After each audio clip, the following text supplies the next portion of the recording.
wow, the sheer power of communication, even when it's less than eloquent, right? Right. Yeah.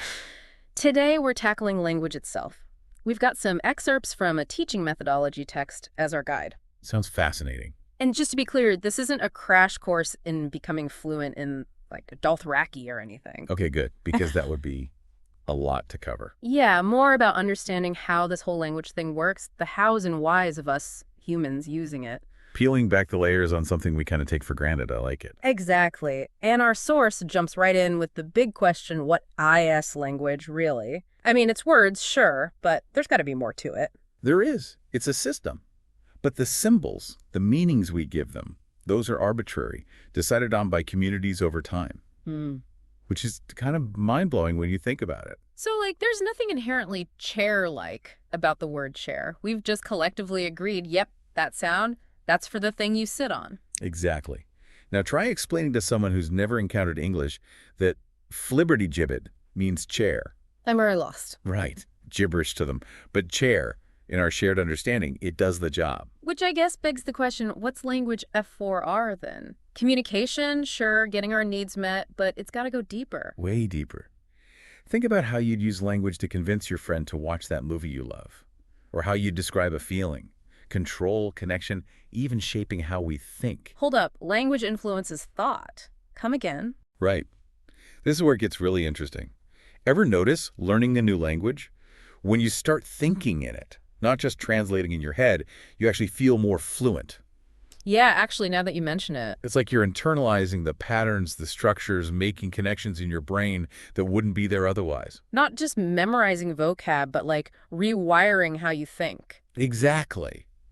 But to get the full picture, language isn't static. Yeah, it's a chameleon, always changing to fit the situation.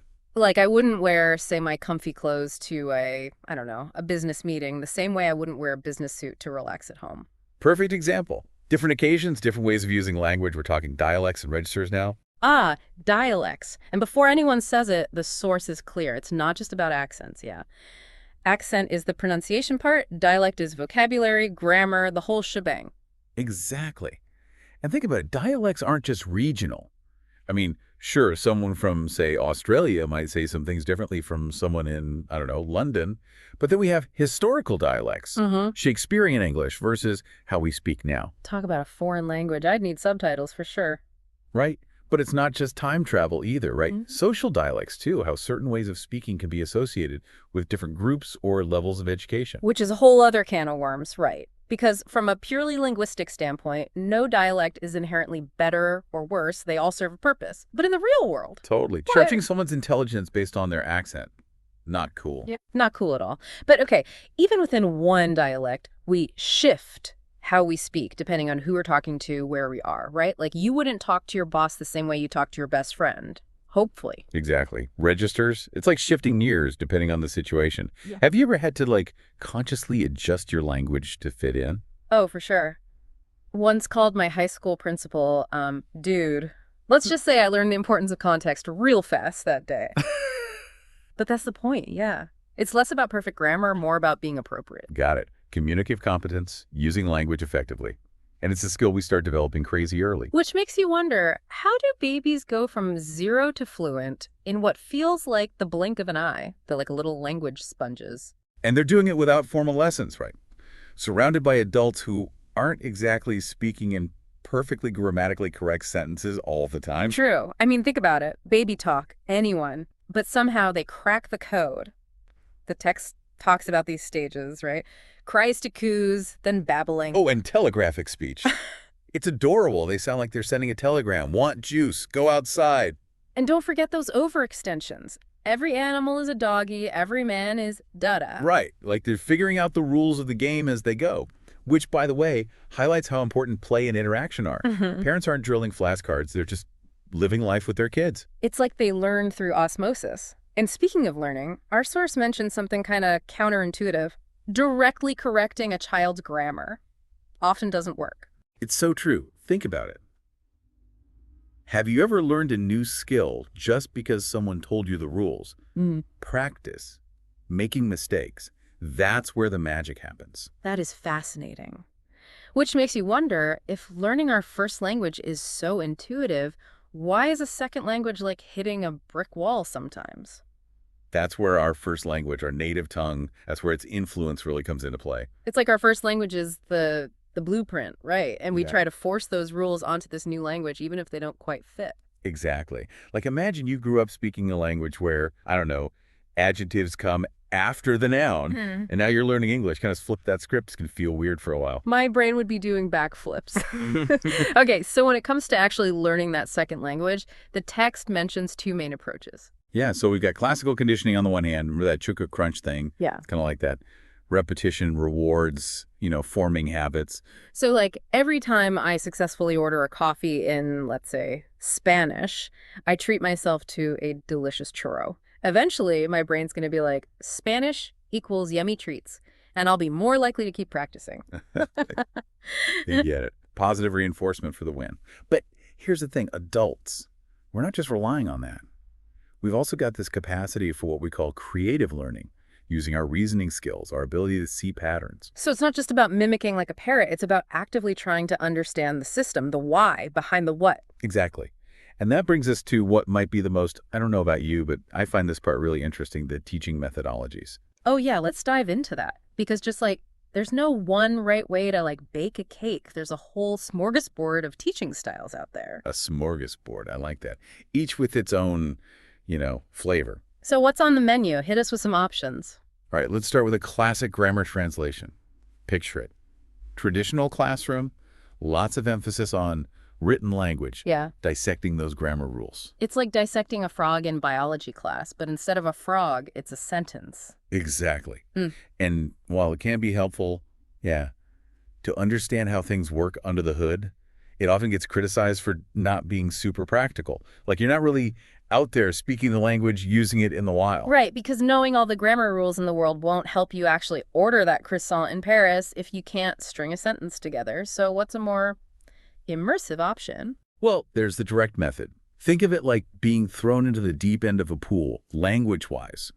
All target language, all the time, no translations allowed. Whoa, trial by fire. I remember when I visited, I think it was rural Italy a few years back, and I knew like zero Italian. Being surrounded by it with no translation safety net was terrifying, but I'll admit I picked up a lot just from context. Right, that's the idea.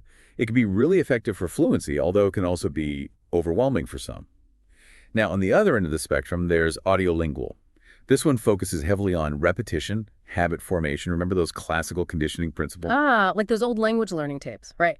Repeat after me, the pen is on the table. The pen is on the table. I mean, I can still recite those phrases, but not sure how much they helped in actual conversations. Fair point.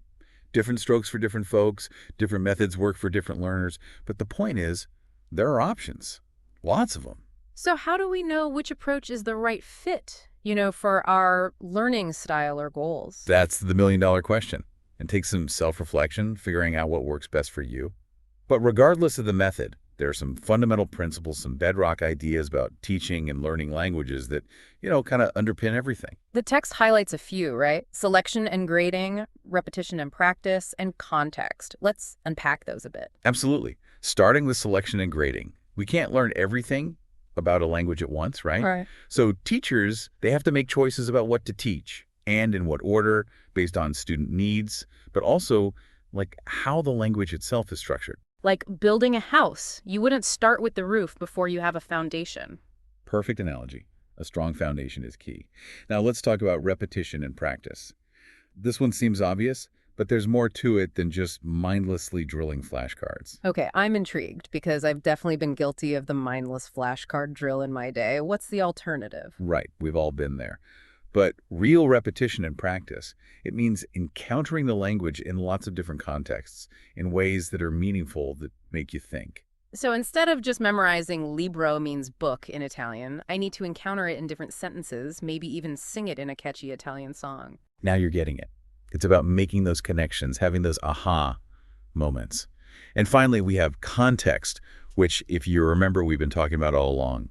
Language is a chameleon, always changing depending on the situation. Right. My comfy clothes at home versus business meeting example from earlier. Exactly. Context is king. It's about understanding not just what words mean in isolation, but how and when to use them appropriately. It's like learning to read social cues, right? Certain phrases might fly in one setting but be totally off base in another. You nailed it. That, my friend, is communicative competence in action. So we're not just like expanding our vocabulary, we're expanding our whole worldview a little. Yeah. Exactly. Right. Because language, it's not just a tool, it's a lens, It shapes how we experience reality. Mastering a new language, it's not just about racking up more words, Yeah. it's like you're building empathy muscles, understanding, connection, all that good stuff. It's like that feeling when you travel somewhere totally new and you realize, oh, my way of doing things, not the only way. Language can do that too. Absolutely. Challenges those assumptions we don't even realize we have. Mhm. Opens your mind to different ways of thinking, different ways of just being. Even little things like how cultures express politeness or humor can be completely different. Mm. Navigating that, eye-opening. It's like you're not just learning new words, you're learning a whole new culture, a whole new way of seeing things. Exactly. And this brings us to something really fascinating the source touches on, this idea that, remember how we were saying our native language can influence how we think? Yeah. Well, turns out it might work the other way around too.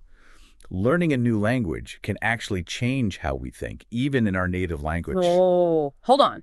So not just having more words for things, but like rewiring how our brains work. How is that even possible? It's still being researched, but one theory is that as we learn to navigate a new language, the grammar, the idioms, all of it, we're essentially building new pathways in our brains. Yeah. And those pathways, they can change how we process information, how we solve problems, even just how we perceive the world around us. So learning a new language is like a workout for your brain. You're building mental muscles you didn't even know you had. I like that, a brain workout. It's a fascinating field. It really speaks to how powerful language is, not just for us as individuals, but for humans as a species. It's like language isn't just something you see, it's part of what makes us, us. Exactly. And on that note, as we wrap up our deep dive, I hope we've left you with a sense of, I don't know about you, but I always feel this way after we talk about language, a sense of wonder, this incredible tool we all share. So to everyone listening, if you've ever thought about learning a new language, even just a little, consider this your sign. You never know what you might discover on the other side of a new word, a new phrase, or even a grammar rule that seems totally bonkers at first. Because in the end, learning a new language, it's about more than just the language itself. It's about self-discovery.